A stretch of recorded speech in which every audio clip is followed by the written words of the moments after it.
प्रशांत वर्माच्या नव्या युनिव्हर्समध्ये अक्षय खन्नाने अख्खं इंटरनेट हलवून सोडले. पण शुक्राचार्य वाज क्राय या टीजर मध्ये आणि आगामी महाकाली चित्रपटात नेमकं काय आहे? इथे देव आणि असुरांची लढाई नाही, तर असुर गुरु शुक्राचार्य थेट विश्वाच्या व्यवस्थेला जाब विचारतात.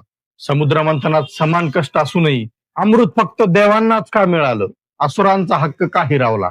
आणि याच अन्यायाचा बदला येण्यासाठी ते रक्तबीजाला मानवाचा सर्वनाश करण्याचा आदेश देतात.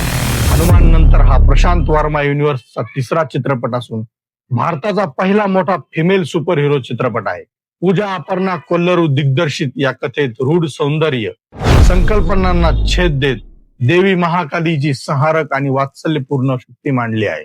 हैदराबादच्या टॉप क्लास व्हीएफएक्स सह हा पॅन इंडिया चित्रपट 8 जानेवारी 2027 रोजी संक्रांतीच्या मुहूर्तावर थिएटर आणि आयमॅक्स 3D मध्ये धडकणार आहे. अक्षय खन्नाचा हा नवा असुर गुरु अवतार तुम्हाला कसा वाटला? कमेंट्स मध्ये नक्की सांगा आणि अशाच मूवी अपडेटसाठी फॉलो करायला विसरू नका.